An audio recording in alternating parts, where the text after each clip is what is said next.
Hey, what's up, ecosystem? Welcome back to ATI, the car shipping business channel. It's Friday, it's noon Central Time. Cars on the move. Please do jump in the live chat. The purpose of the Friday show is by the end of the week, if you haven't noticed, it's time to say, to yourself, who is my customer? How do I grow this business? Because I got the equipment, I got so many other things in place. Now I need to grow my customer base, get better rates, etc. So jump in the line. Oh, we got okay. So Ty is. Oh, there's my bell. Here we go. Ty is already in the live chat. Oh, Ants is here too. What's up? Oh, you're hearing an echo? Check, check. This should be okay. We'll see. Let's add Ty. Let's check the audio. Let's see what's going on. Ty, can you see me and hear me okay, man? Yeah, how about you? Okay, check, check. Yep. I see Audio you. good? I hear you. I think we're good. What's happening? Oh, and How, I got a how weird do I look? uh-oh. I We got uh-oh. can't see how I look today. Internet. Check. Keep going, but the internet was weird there for a second. Yours or mine? I don't know.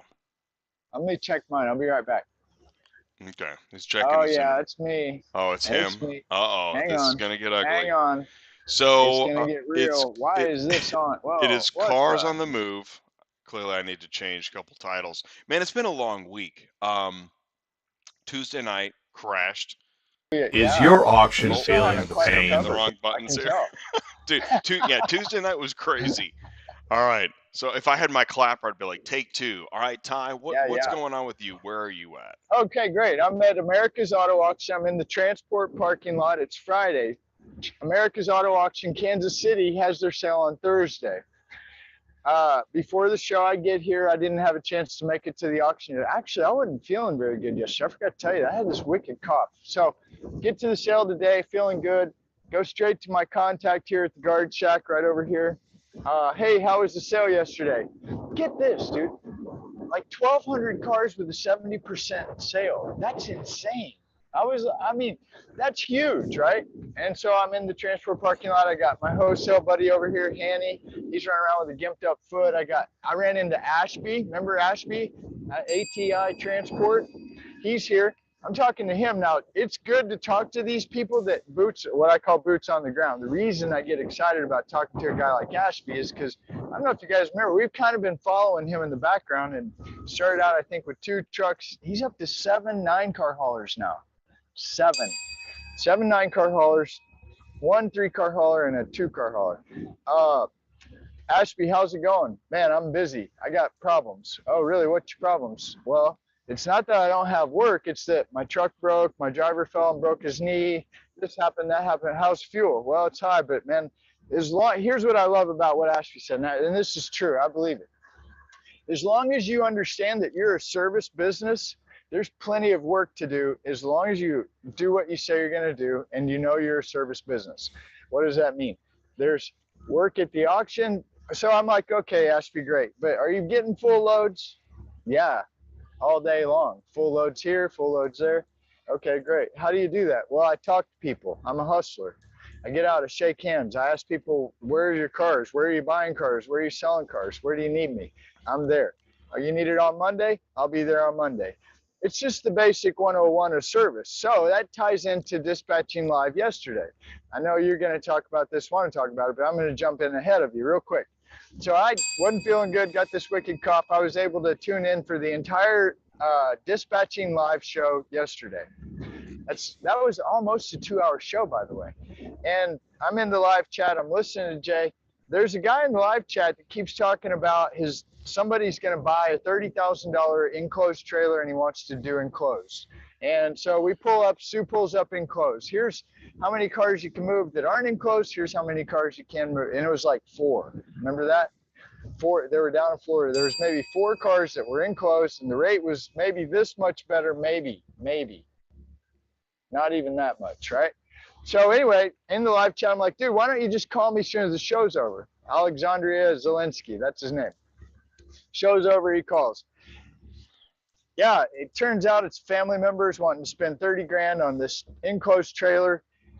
And they came from dry van and flatbed and didn't like that. So now they want to do enclosed.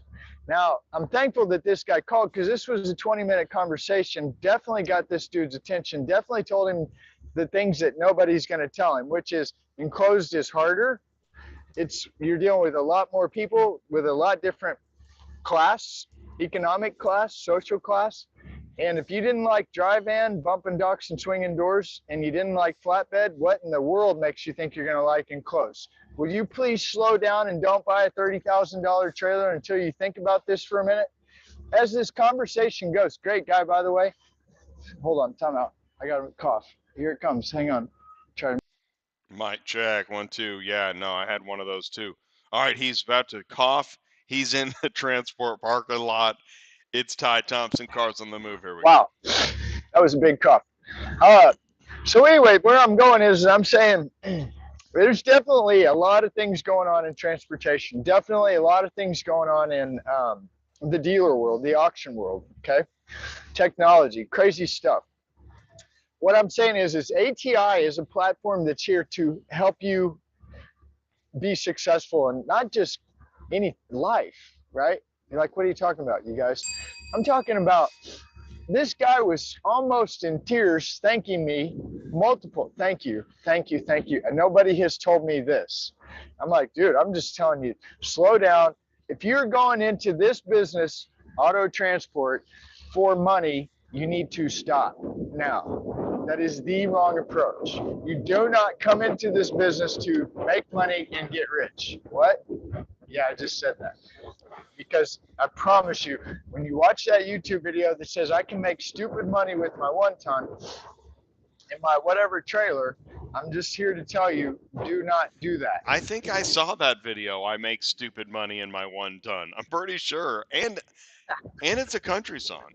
So yeah, and we want to get, honey, we're buying a truck, right? What exactly. was that? I like that one. We're meme. Getting married, and we're gonna Yeah. buy a truck. Yeah, there we go. I love that meme. So I know I kind of bounce around a lot, but I guess one of the things what I'm trying to say is I'm really excited for ATI. I'm really excited for what this platform brings. It brings transparency, honest conversation, and some of the honest conversation people really need to hear. And a lot of times we kind of tiptoe around certain things because we don't want to offend anybody. But the reality of it is would you rather offend somebody or have somebody upset with you because they just lost $100,000 and got a lot of bad headaches, right? That's where I'm at. Yeah, dude.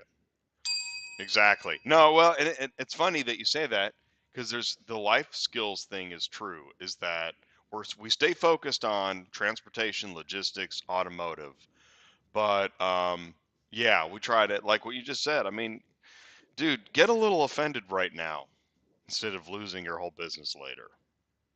Yeah. It's a Sometimes sweet trade-off. Yeah. And so that leads us into next, which is these changes that we're seeing. So I'm physically at a physical auction where real people come on a weekly basis to buy and sell cars. This place had about 1,200 cars here yesterday in one sale. Do you understand? I love this auction. I love the people here, the general manager, Doug. I like Doug and Steve and all the sales reps, Angela and Big Al, and just keep going. The auction is your family environment. No, it's I love that. And in fact, hey, we got a video we're gonna share. Thanks for jumping in the live chat. Daniel's here, Vlad is here, of course, and transportation is here. And if you're here with us, you can say hello. You can just sit back and watch. We got some cool stuff. We're going to talk about digital auctions. We're going to talk about what's big news this week. Brian Riker's going to join us in a bit. Let's do this, Ty. Let's go to I want to share this video. That's the news. Before I get to the news, let's do okay. This is, can you see this? This is a funny little, it says when the broker doesn't trust you, it looks like a dry van or box truck going down the road, and that's a real person hanging onto the back. I mean, what is the, I don't even know what this is, but that's a person. Just a free ride. And they're not going that fast, but that is a person riding on the back of the truck. So that's just fun and good times. And that leads us into, that probably warms up here. Here's this one. We got another video here. Let's get this video queued up. Hello, is this Iconic? I talked to my boss. He's okay with the price. When you want to come pick the cars up? Yesterday's price is not the day's price. Hello, Iconic. I just talked to you, buddy. This was not yesterday. This was this morning. A deal's a deal, buddy. And this morning's price is not this evening's price. This is not the lottery, Iconic. Diesel just went up 50 cents. So I went up 50 cents a mile. This is interesting. Come on, Iconic. Is this some type of prank or something? This video was sent in by an ATI fan, and what they're saying is that as the price, it's like the stock market, as the price fluctuates throughout the day, cost of fuel, cost of maintenance, their rate fluctuates throughout the day, which is an interesting idea. Might sound a little rough, but it's kind of like, is it car offer, where it's wholesale for dealers in a stock market exchange environment where prices do fluctuate? Is that a question? I don't know. I don't know. It could tie into what, I was thinking about this morning about TAQ auto quoter, right? Yeah. I mean, apparently there's several technologies, I only know of one, but several technologies that actually tell you what the rate should be based on this and that and this and that. And I was thinking, the reason I was thinking about it this morning is because I would like to go head to head with TAQ. Oh, well, that's actually, well, you know what? And that's actually how we got to the Ask Larry questions. Because it's, yeah, let's do it. Let's go head to head with TAQ with a multiple choice answer environment. That's actually how Larry got started. Right. And again, what this next video I think we're getting ready to show you, you're starting to see some weird stuff, or I am. I'm starting to see what I would consider weird stuff. And this one video, if we, yeah, no, I'm saying because I'm agreeing with you. Hey, we got Blackham Biker. What's going on? Blackham is welcome, Blackham. All right, so here we go. Let's roll this video. Let me get everything situated here. I don't know if we can't hear the audio, but the audio on the first one is real important. Well, here's what I'm gonna do. I'm gonna run the terminal first. Let's do the terminal.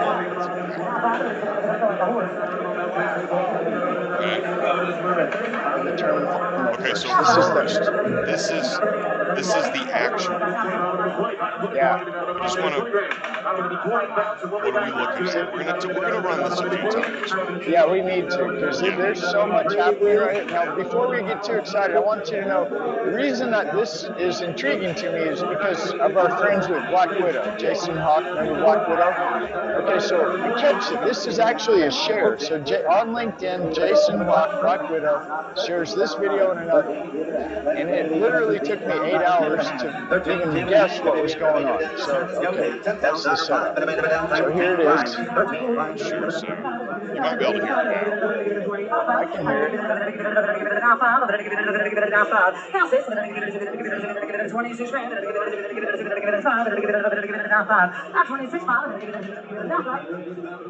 There's actually something about her auctioneering that I find really soothing.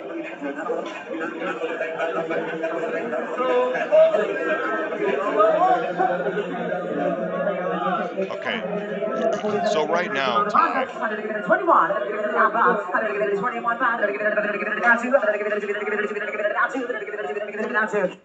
all right, right now somebody's saying, all right, you guys, I know what an auction looks like. What's your point, right? And you start, because you're the one that started this. Let's find a good screenshot. I tell you what, it's this, the word gamification as you used it. What's going on? What's so special about this video, Ty? There's a lot. I mean, we could literally talk about, can we show the other one just real quick? Oh yeah, sure. Here, let's do it. Yeah. Okay. You can barely hear the guy.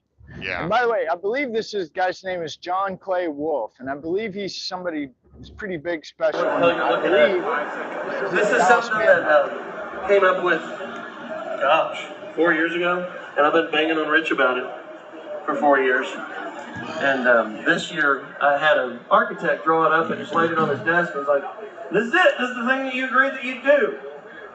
Here's $5,000 worth of drawings." So they did exactly what they said they were going to do, and they built it. And it expands us into 8 more lanes. So right now, we shut this one down, we shut this one down, and the one behind me is empty. Today, we're adding 1 more lane, and then we can grow into 1, 2, 3 more lanes. And then we have LA that starts in 2 hours, and we'll add another lane there. But when it's all flowing, I think we'll have 12 lanes. And this is the idea on it. My stepdad had a seat on the New York Stock Exchange. I used to go down there with him, and they had these terminals that they trade stocks around, commodities. And y'all seen it on TV, and that left an impression on me. That was kind of what I was going to do for a living. I wound up doing it with cars. And then a Vegas sports book. And the idea with all these screens is you can sit in the seats or on the counter and have your laptop and see the action on every lane, including California, and you can take your laptop and jump around and get all the action you want. Like in a sports book, you sit there and watch all the games on the big screen, and this is the big screen. And we'll tune on and tweak on it, but that's what we're doing, and that's why it looks like this. And Maxine and Rich and Angel, of course, and everybody did a great job. Matt, Russ, the builder, he's been building this thing for 2 months. Did a great job. Thank y'all for doing, taking my vision and making it reality. It's just showtime. Let's roll. And then they go into, so after the vision. Before you go, okay, so here's what I can't figure out. So they closed that lane, and that lane. But if I think I hear what he's saying, they're actually not closing the lane. They're actually creating more lanes by this. That's the part I'm a little fuzzy on. Well, I think you're right. Essentially, and by the way, camera one, if you're just joining, I just want to say we're talking about, this is Manheim Dallas, and they are futurizing the auction. This is not the standard. This is actually this is extremely next level. But this is where we're headed. So yes, I think they shut down physical auction lanes in favor of digital auction lanes. And how exactly they're doing that, I don't know. But we do know there's a lot of audio and video equipment as opposed to a lot of buyers standing around. Well, right. But then this is why I wanted this one first. So now you go to the next video, and what's really, okay, first let's pause. Let me try to get everything I want in here. Okay, Yeah. That picture right there. Yeah. If you look real close, see, now I actually reached out to Jason the next day after I watched this. I'm like, hold on a minute. I know a little bit about Dallas Manheim. I know a little bit about Black Widow. And that little bit that I know, if you look at that picture real close, you should be able to identify within about 5 to 4 seconds. That's a Black Widow image. Right. So this is a huge win for Black Widow. And I want to pause at Black Widow, and I want to say, okay, I just came from Digital Dealer in Tampa, and I got to visit some technology people. And I'm not knocking anybody. I'm not saying anything bad, but what I'm saying is Black Widow is so far ahead of what anybody else I've talked to at this point. It is unreal. And then to be in partnership or whatever this is with this situation right here, that's next level wild. Okay, so good job, Black Widow. Congratulations. Yeah. That is really huge. And if I was anywhere close, I'd give you a hug. Well, actually, what we should do is have Jason come on and tell us more about this. Well, that's a great idea. Well, and I tell you what, is that to add to it, one of the reasons why Black Widow has an advantage is because if you get far enough down this future road, you have to have speed. You can't have an individual walking around a car with a cell phone. You won't have time. No, it's speed and consistency. Time. Yeah. And then they add this whole, they've got to deal with tractable, and it's AI algorithm stuff that figures out. I love it when I'm in the parking lot and trucks are rolling in and out. Yeah. Can you see it? Okay. So back to back to this. What I'm saying is I'm standing at a physical auction and I'm happy to be here. That's in Dallas. That really just happened. There are guys that go now. I can make fun of this because like, why do you go to the auction if you're just going to look at pictures, right? That again, I that know, is actually, that is that interesting. demonstrates the need, the inherent need in us for community. Period. And I said it all during COVID when everybody wanted to shut down. It's so great. Ty's a jerk because he loves COVID. Ty's a jerk because he loves COVID. I Yeah, think I read it on Reddit. I saw it on Twitter. Yeah, But definitely so a what tweet. I'm saying is I'm a transport guy. You're transport companies. We talk about transportation, but really we never talk about transportation. If you really follow this show, it's very, very rare that we actually talk about really transportation. And the Well, reason yeah, that's right. is because it's just like I was talking to this guy yesterday about his family member that wanted to buy the trailer enclosed, and they're wanting to do this just to make money. I understand. We all need to make money. We all want to make money. I Sure, totally it's a get it. business. It's a business. But if you're going to come at it from the perspective of I want to make money, then you need to slow down and start thinking of it like I own my own business. So I made it real simple. I said, look, buddy, if you want to go start a lawn mowing business, are you going to go on a load board? No. Right. I Okay. got my Where are you lawnmower going to go load get board. where are you going to go get your lawns to mow? And how are you going to do Mowoftheday.com. that? Yeah, You that's got some funny. kind of a special app that somehow links you to the yard next. I don't So, know. and I want to So, ask you this: where did they get that idea? What they already yeah, worked so in? that's where it gets Yeah, weird. They got yeah. the idea because of a friend of theirs who has open carriers and is doing okay, told them enclosed trailers is better. A So friend they're said getting this. a friend who has no enclosed Right? I trailers was is gonna say, telling, oh my who God, has not done why? enclosed, is telling them enclosed is great. Why would a friend who has no experience in closed tell you to go enclosed? Why? My Because it guess looks would be cool? because they occasionally get in a car that needs enclosed and can't ever find anybody to do it, and that guy looks like a sucker, so we'll tell him it's a good idea. I don't know. I didn't go that far, but I am saying if it doesn't matter, it does not matter what business we're talking about. We just happen to talk about calling cars. If you want to say, I don't work for the man anymore, I own my own business, then you need to seriously consider owning your own business. And part of that is what we call market research. You can ask 100 people and get 100 different answers, but you will walk away with something for you in what you're trying to accomplish. Is that fair? Well, it is. And so here's a question. So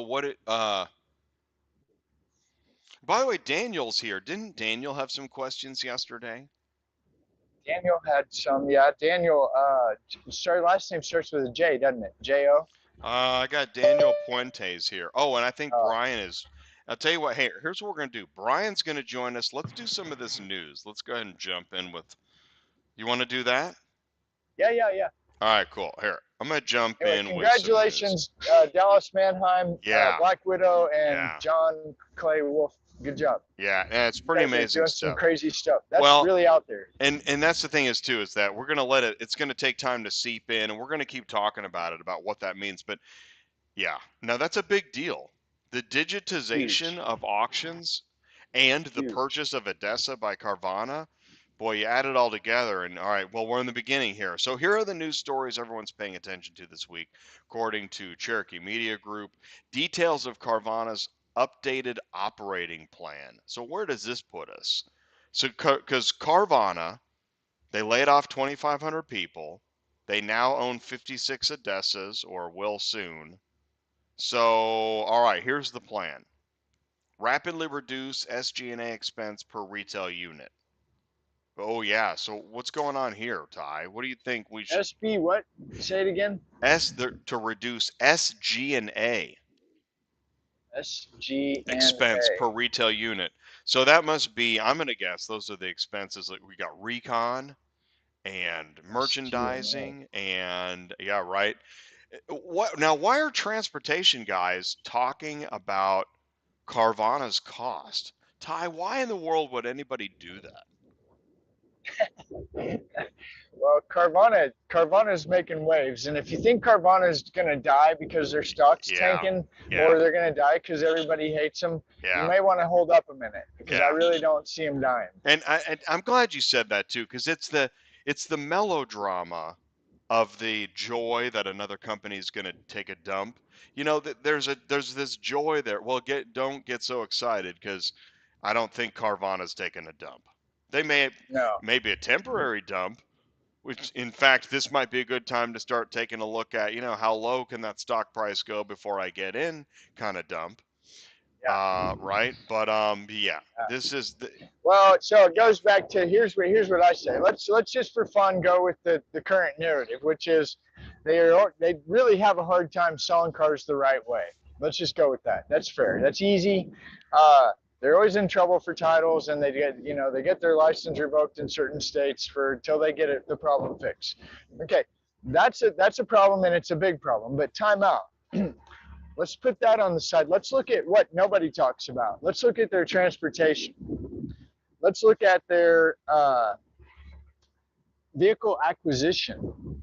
Okay, that right there is the one that dealers really, that's crazy.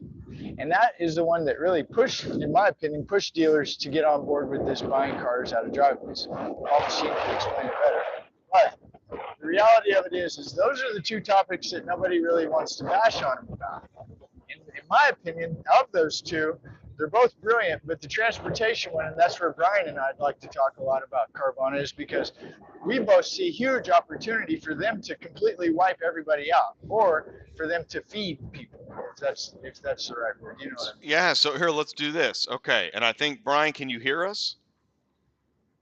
He might be here. Might be traveling.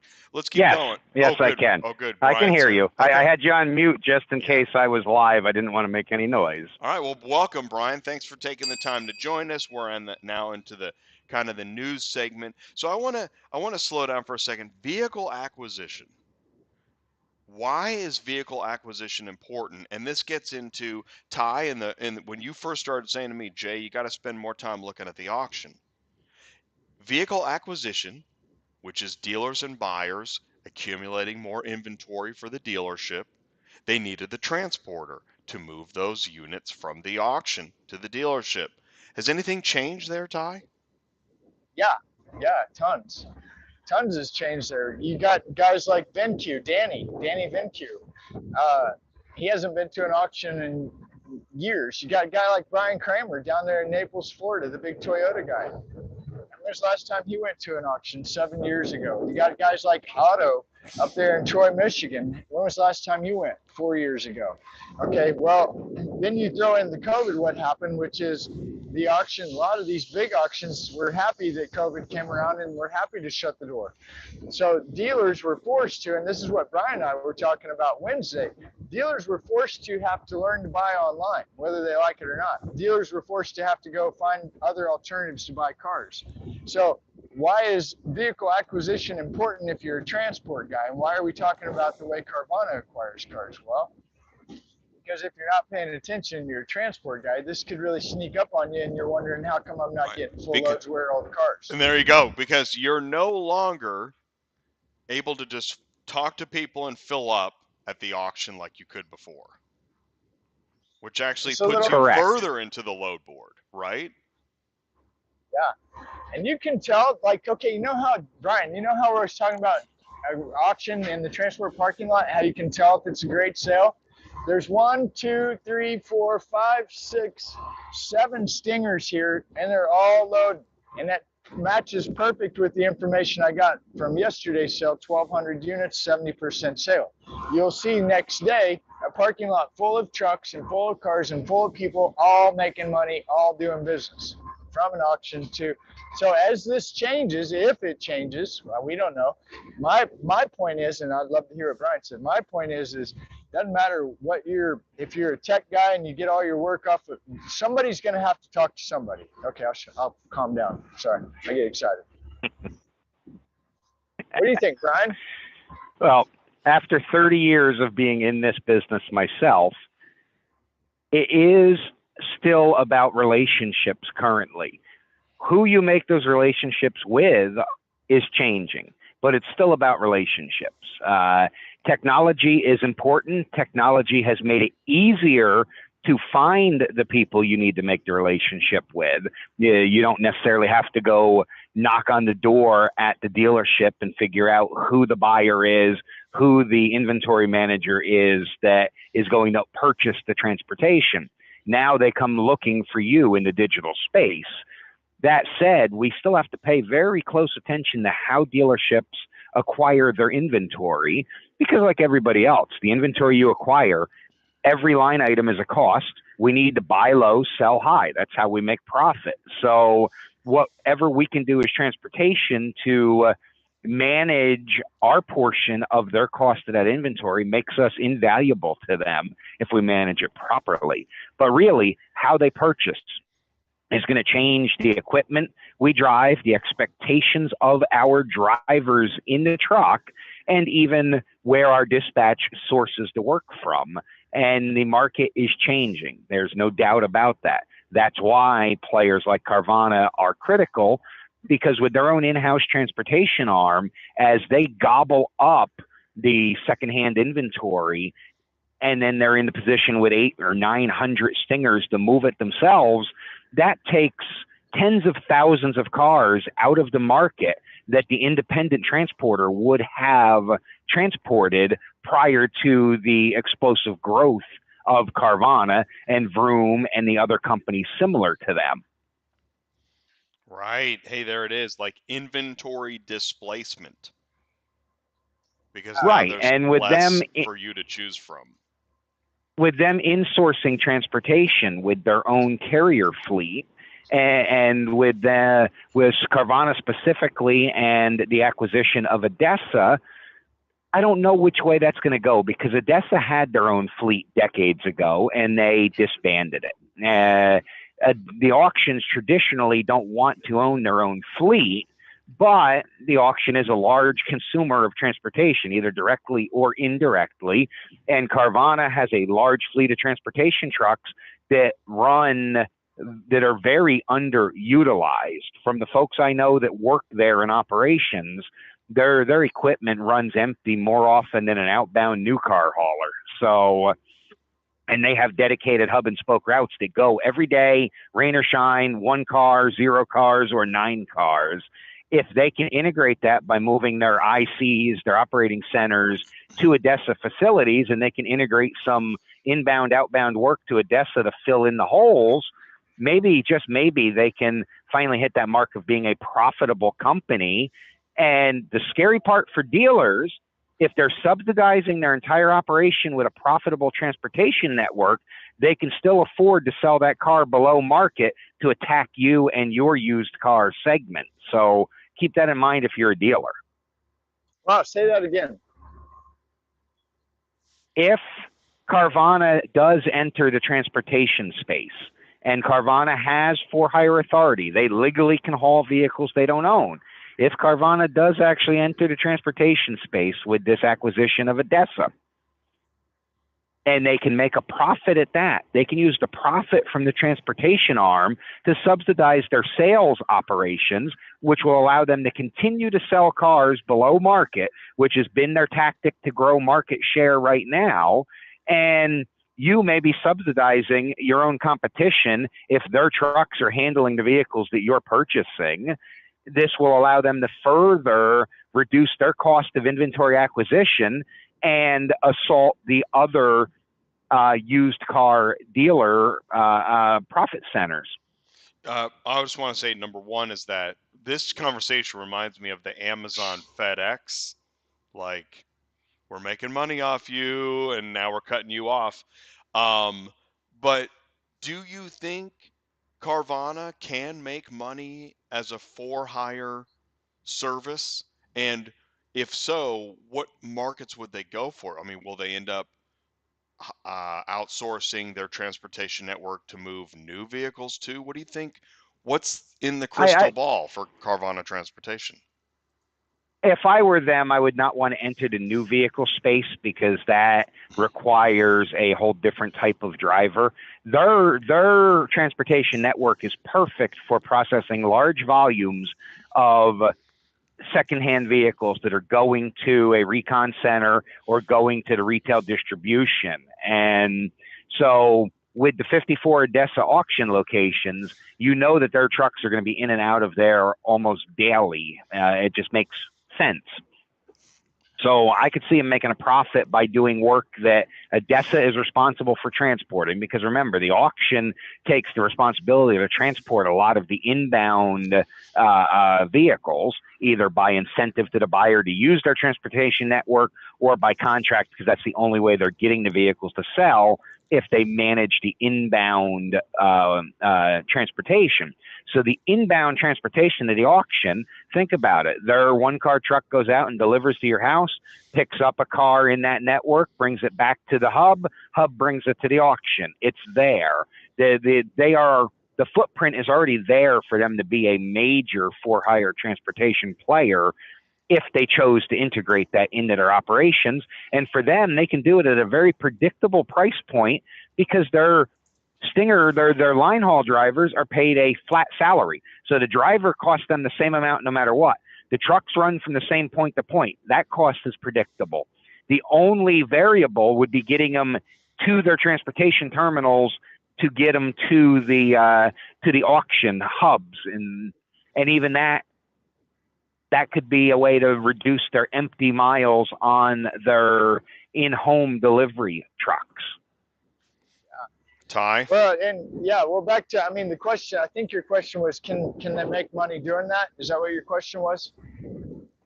Well, no, yeah, I'll tell you what. One of the things I was thinking was, I wouldn't think that their transportation model has been super profitable yet. But now with the acquisition of ADESA, I think that's going to change the dynamic. What are your thoughts? Well, you yeah. gotta hear what Brian says. See, Brian said they have an authority for hire now.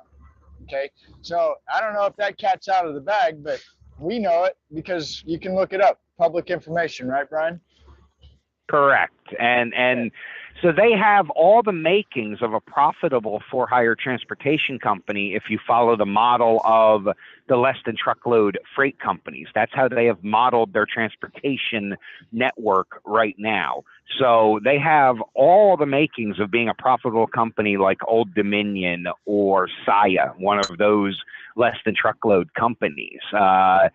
And they're doing it differently, again, market disruption, differently than the average automobile transporter does when they operate. So to answer Jay's question, yes, they could be profitable if they want to. Right now, for them, transportation is an expense. It is not a revenue center. It is an expense. If they turn transportation into a revenue center, that could be a game changer for their entire organization. And I hope that I'm not giving them any ideas when they listen to this broadcast. No, well, but here's where it gets better, Brian. So we talk about our DIESELGEDDON, right? And I was thinking about this last night. I was like, high diesel prices and low supply in, say, East Coast, where maybe you can't get fuel. We talked about it Wednesday with Brian. So I'm thinking about, okay, who's this going to really impact? Just follow the money is what I say, because the remarketing, the fleet, the enterprise, the rental company, these big money, big companies, if there's a real supply problem and a real price problem, and people are going out of business left and right because they can't even put fuel in their truck. So remarketers, lending institutions, financial institutions want one thing. We got to sell it while the market's hot. So I need it to get to the auction fast. Now, everybody wants to talk about nobody's going to do business with Carvana because they're the competition and I hate them. But I'm just telling you, I've done business with a lot of car dealers in my life. And when it comes to I want my car now, whether they like you, hate you, does not matter.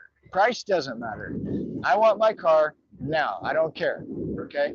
So what I'm saying is this could do a real big, what's that? When a Barbra Streisand effect here, because butterfly effect.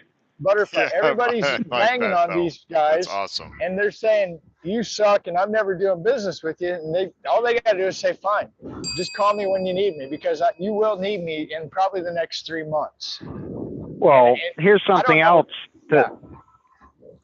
You were speaking of diesel prices. When you have a 900 or 1,000 truck fleet, you don't pay pump price. You pay rack price, cost plus. So right there, if they negotiated a fuel supply contract nationwide, their prices are probably 30, 50, 60 cents a gallon less than their competition are paying for fuel. They bulk purchase their trucks from the manufacturer. So their cost of their truck is probably 30, 40% below what you and I could go buy one to compete with them. Their labor is high because they pay their drivers very well for the line haul drivers. The home delivery drivers, I think they're underpaid, but their line haul guys are paid well. Not as well as a car hauler should be, but still well above market average for a truck driver. And so overall, their operation costs are probably significantly lower than what you and I could do if we tried to compete with them in just one lane. Yep. And so, to make it more scary for anybody that's paying attention, if you look at how the average dealer has had to adjust his business model for acquiring, not just acquiring, buying and selling cars, selling. Okay, selling's key. I had a meeting this morning, Jay, with Upstart, some digital fintech company that helps dealers and customers. No way. I was just reporting on that. Yeah. Yeah. Well, I'll tell you about it after the show. Great people, great product. But what you're seeing is, and I said, okay, so as you go into the dealership, does the dealer say, man, I'm selling more cars out of state because of online buying? Oh, yeah, that's 50% now. Oh, wow, really? Like a couple miles, a couple states? No, like a lot of miles in a lot of states. Okay. And what I'm saying is if traditionally you go to the big city, you buy all the cars and you bring them back home and you sell them local. Is that right? Is that fair? Am I living in fantasy land? I don't know. Is that how it used to work? Okay. You go to the big city, you buy a bunch of cars, you bring them back home and you sell them to people in your community. That's why we always say dealers are heavily invested in local community. They still are. But what's happened now is you can buy cars around town within 100 miles. You don't have to go to the auction. You can save all the fees, blah, blah, blah. And you bring them back to the store, you clean them up, and now you put them online, and people buy them from all over the place. So now we got a problem. We got to get them out of the dealership across the country. This, to me, is going to be a real train wreck because you're talking single units moving lots of miles. How do you have hubs? How do you have trucks? How do you have people? How does this work? I don't have the infrastructure for that, but I think I know somebody who might. Mm-hmm. There you go. Exactly. You're paying attention. You get a gold star. Yeah. So, yeah, we're transport guys, and we love transport. The reason we never talk about the Western Star with the Cottrell 7512 is because we can talk about that later. I just want to make sure you can pay for that thing. Look at the other companies. I'll tell you what, look at the other companies in the headlines. So it's Carvana, Vroom, ACV, and then there's some dealer notes. But I mean, why? It's right. It's all digital auctions. We're all talking about changes in vehicle acquisition. Is there something we want to talk about specifically, or thoughts? We have to catch up to Europe. Catch up to Europe, yeah. I don't think we're going to catch up. I think we're going to shove it down our throat. 12, well, putting my hat on as a former fleet owner, we need to stop just thinking of ourselves as a trucking fleet or a truck owner or the owner-operators that refer to themselves as driver. You're so much more than that. You really are a logistics partner, a logistics provider, and logistics means a lot more today than it did 20 years ago. And so things like having processing facilities, doing some reconditioning, that's part of the transportation process at some companies. And if we can't offer those value-added services, our customer base is going to shrink.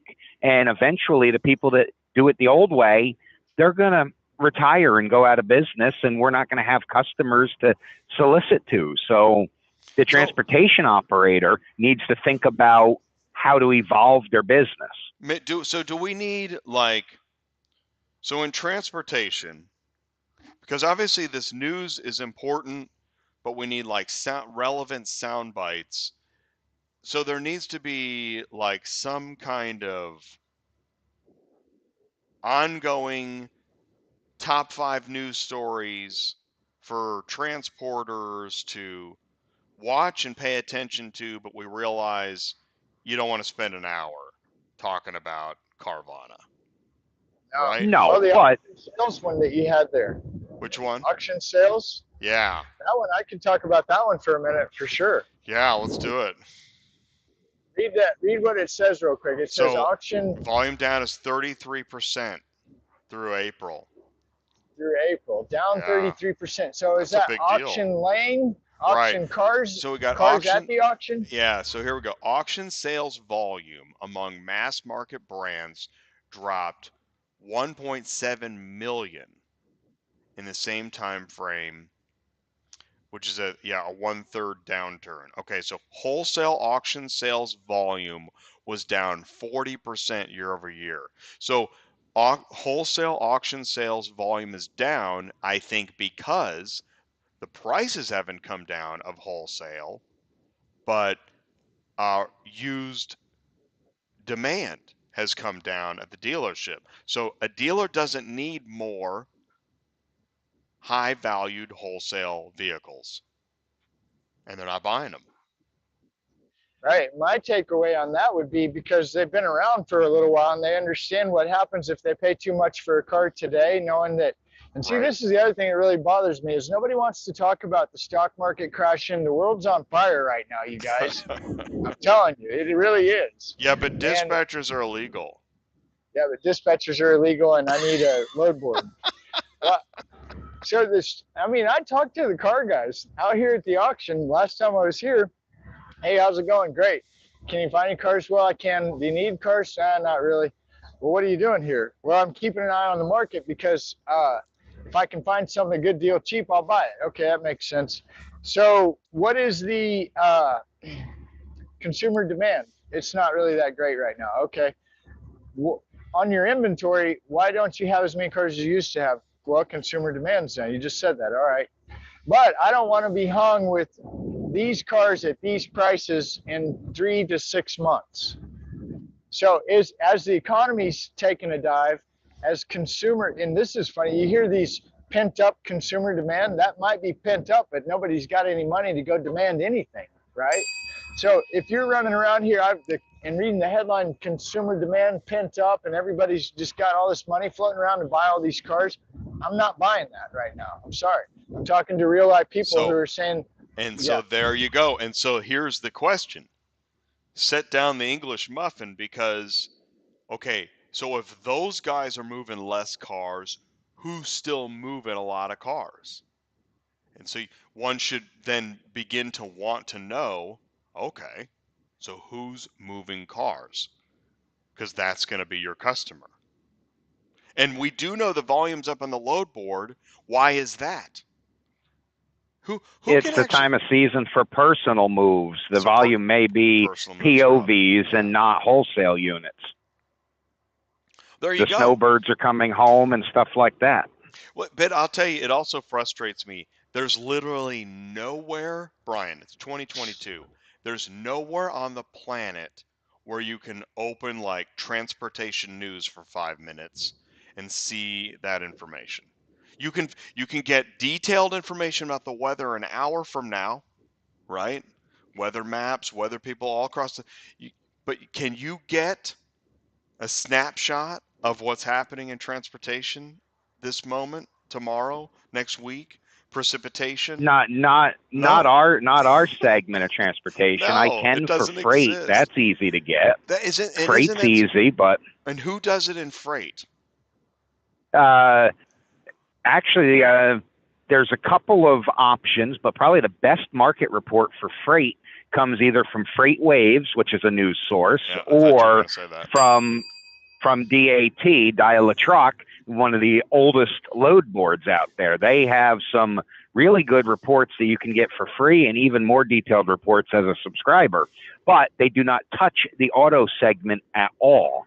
There is no good auto segment But I follow the freight, and I recommend this of transport companies, follow the freight market, because the problems and the pain they feel are very similar to us, because consumer demand for cheap stuff will also reflect consumer demand for large investments like automobiles. When they can't spend stuff and the loads going out of the ports to the Walmart have dropped, it's a fair prediction, it's a fair indicator that our loads of cars are going to drop, or it's going to devalue the transportation because there's just not enough margin in that piece of inventory anymore to sell it. And if I can touch on what Ty said for a minute about getting hung with a car, I learned this today listening to an oil price report that producers of oil have been hesitant to ship it because of the transit time in a pipeline of 15 to 20 days, because the value of the oil changes while it's underground in the pipeline,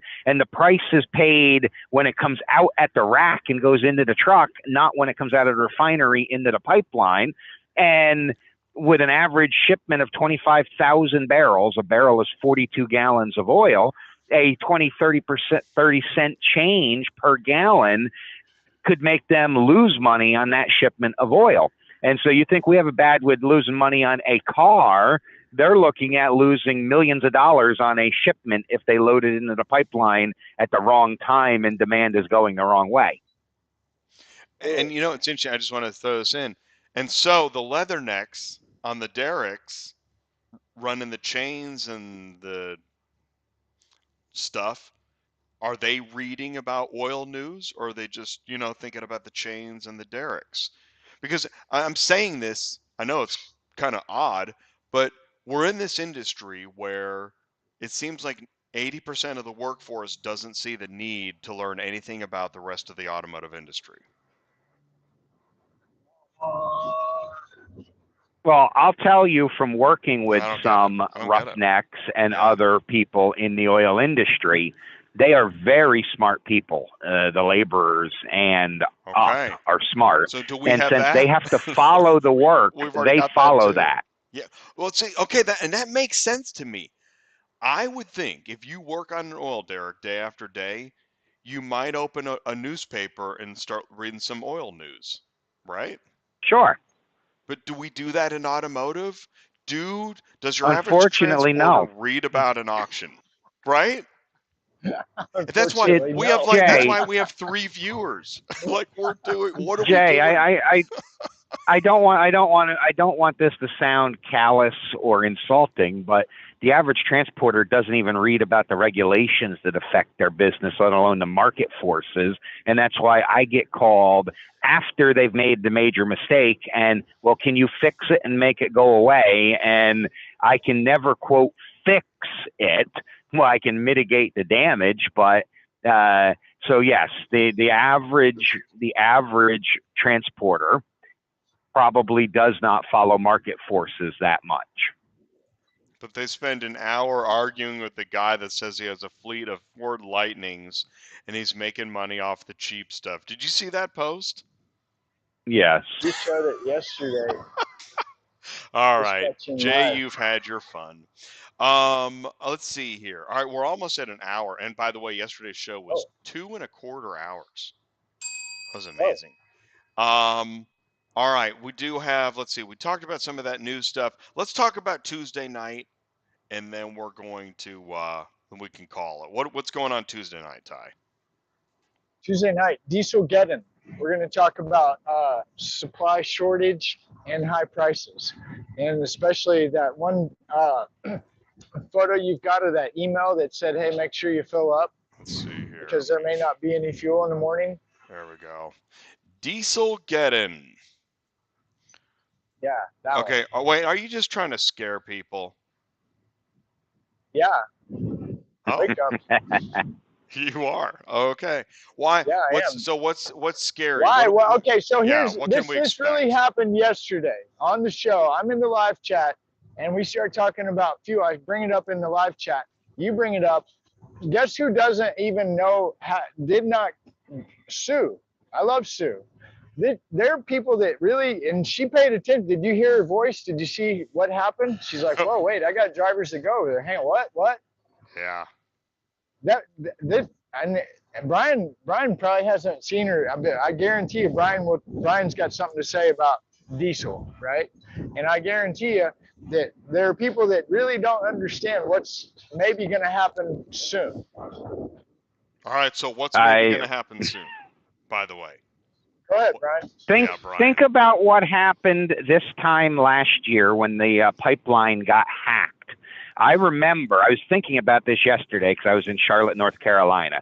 And I was thinking about this yesterday that I spent 3 hours hunting around in my personal car. I'm glad I wasn't in a large truck in Charlotte, North Carolina this time last year, trying to find gasoline for my car so I could get out of Charlotte. And so with prices being wrong, the shortage, I think, is partially created by the oil producers. And I'm not saying collusion or conspiracy theory here, but what I said earlier about them not wanting to load it into the pipeline if they have a chance of losing money on it when it comes out of the pipeline.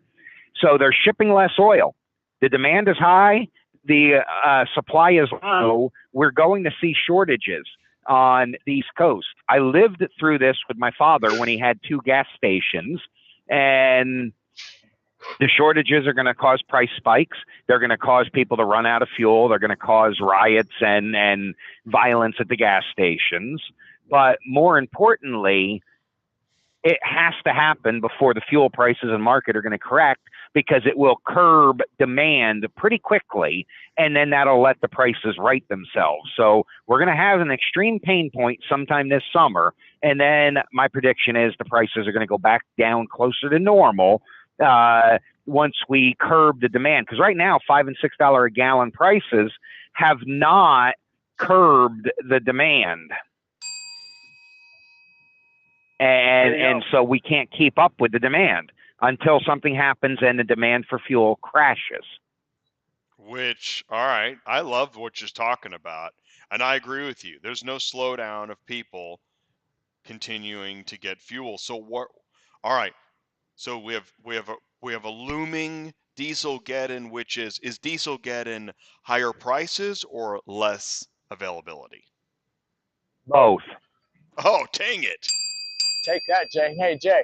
Both. Ow.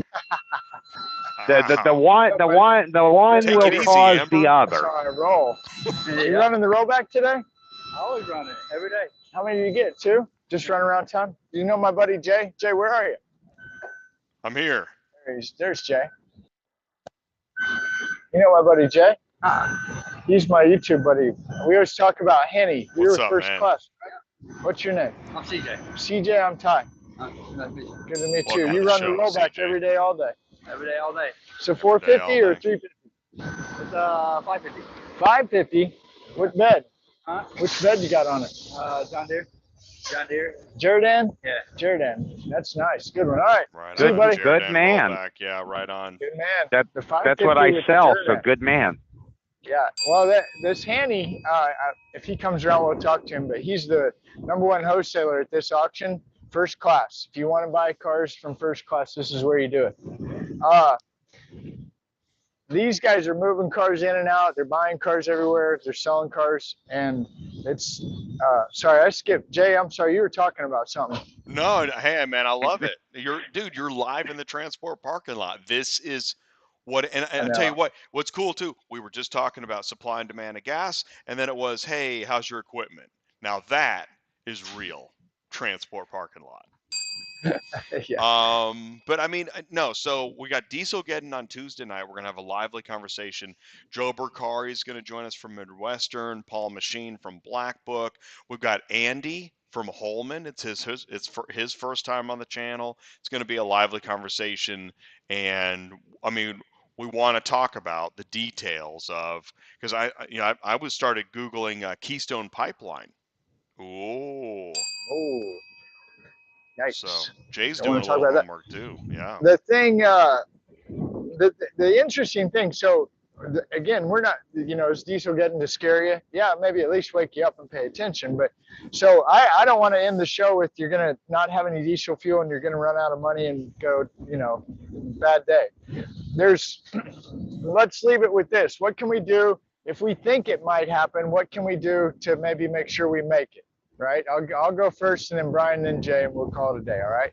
So if you're maybe not paying attention, maybe you don't care, my suggestion is at least try to start caring a little. If you do care, next is get rid of anything you really don't need right now. If you haven't touched it in a couple of months, it's probably now's a good time to get rid of it. If you can get any extra cash on hand, now's a really, really, really good time to go get as much cash on hand as you can. You may have to have a lag. You may have to pay more for fuel than you really don't want to, whatever the case may be. I see a tremendous opportunity, and I think most anybody in this conversation would agree. Brian just said it. This has to happen in order for things to get right. So if you're in a position where you're paying attention and you've got money set aside and you're not over leveraged, there's all kinds of opportunity right around the corner. I'll say August, September, October, right there is my guess. So get rid of anything you don't need, hurry up and get some money, try to find the best deals you can on anything, and hang on tight. Brian? Absolutely. Now is the time to manage your cash flow and retained earnings. Retained earnings is your business version of an emergency fund. So the first thing you need to do, especially to our independent owner operators, is make sure you have a personal emergency fund for 3 to 6 months so that you can survive if something were to happen and you lost your business, because the job market is going to constrict. I've watched the offers for truck drivers in general, not just car haulers. I've watched the offers for truck drivers in general. The rates they're offering to hire you at have dropped 15, 20% in the last month. So first of all, make sure your house is in order and you have money set aside so you can weather the transition. Secondly, make sure your business has money set aside so it can weather the disruption that's coming to your regular freight, the cost of business, availability of parts to repair your truck, and on and on. So to echo Ty's sentiments, money in the bank and prepare. So start thinking about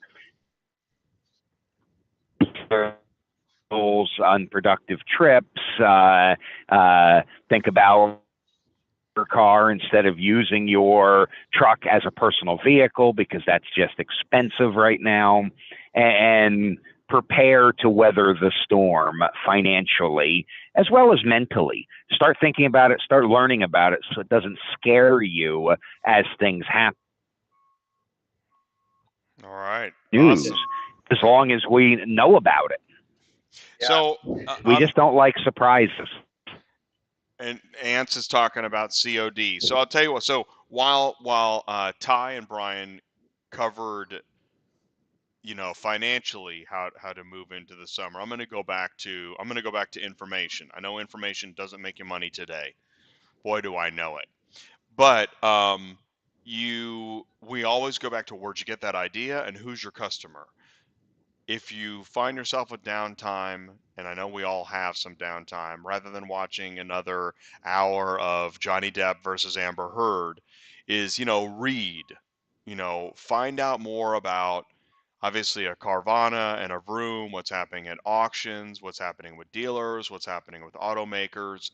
Again, that information won't make you money today, but it will prepare you for, as you go out there, try to network, whether it's brokers, whether it's dealers, other carriers. You can do sub hauling. Finding private individual business, I think, is a kind of a longer tail marketing and sales strategy. But yeah, work on information marketing and sales, because yes, Brian. Information is money, Jay. You're absolutely right. And I'm going to close with this, and then I'm going to have to run.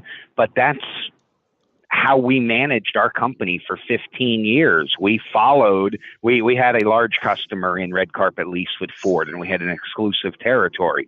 We followed the number of units that they leased,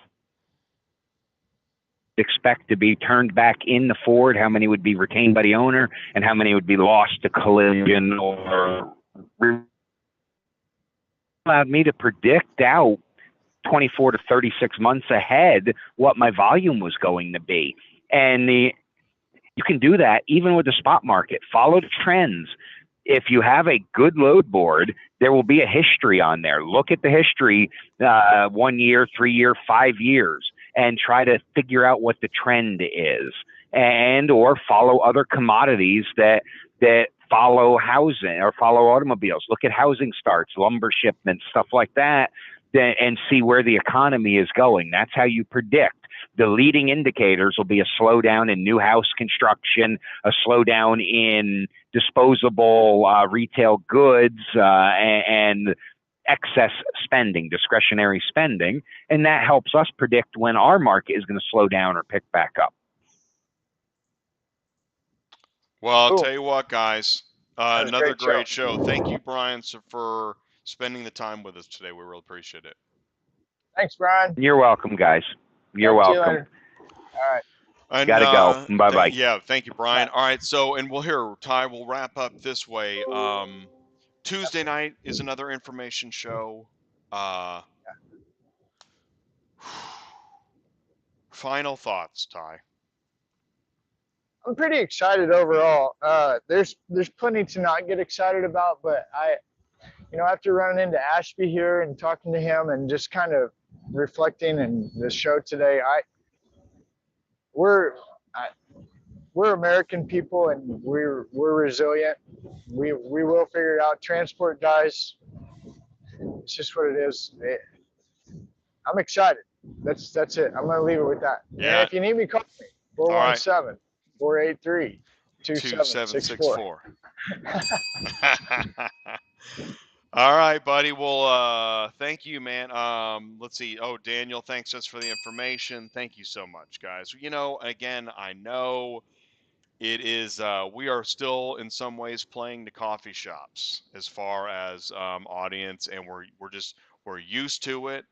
It's part of the deal for whatever reason. But what's also really interesting is that what we're talking about here, it seems, as far as business strategy, this seems so obvious.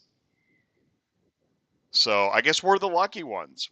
We stumbled upon this giant treasure trove of like real need, and I guess we got here early. I don't know. Oh, speaking of real Yeah, need, by the yeah. way, that guy Alexandria yesterday that called, I kid you not, man. He said thank you so many times. And you and I, we talk about it, it's like, dude, what? Nobody wants to hear this. Maybe change in format, but it doesn't matter. This is really good information. And that's where I left it with this Alexandria. I want to say it one more time. If you want to own your business, you really need to own your business. You really need to think like, I own my business. That kind of thought, that kind of logic. A load board to come in and I'm going to just make money, that's really going to hurt. And there's just a simple thing. Go read a simple book, start a business. Did you see the guy's post? He said, my ETA is my ETA. Stop calling me. And it's like, okay, well, you know why they're calling you? Because it's their car. Yeah. It's their customer. It's their load. It's, I said it. Who are you? The waitress can't walk up to the restaurant owner and say, I'm taking a break. I see those people standing in line at the front door, but I'm going outside. I'm done. And the owner would be like, all right, well, then we'll get a new waitress. Thanks for playing. Yeah. I don't get it. It's crazy. Yeah, well, if you're coming into a service industry, it's a pretty good idea to understand you're a service business, and a service business does nothing but serve. There you go. And I know it's not fun, and I know, but so if you want to be the restaurant, this gets back. If you want to be the restaurant owner and not the waitress, you're going to need a strategy, and you're going to need to know who's your customer, what do they want, and you want to own that customer. I had a guy ask me, I'm a carrier, should I get a broker's license? I almost said, thank you, Jesus. Yeah, absolutely. That's right. That's Get guaranteed. license. That's an easy one. All right. Well, All right. Thanks, Jay. Thank you so much, Ty, man. Appreciate it. Have a great weekend. I'll see you Tuesday, buddy. All right. All right. Thanks, audience. And everybody that jumped in the live chat. I just said audience. No, it's an ecosystem. We're all in this together, and we're talking about we are all in this together, but we're also on a lot of different pages. And so ATI, the Car Shipping Business Channel, is an attempt to try and raise the bar. Let's get more information. Let's get more current information out there.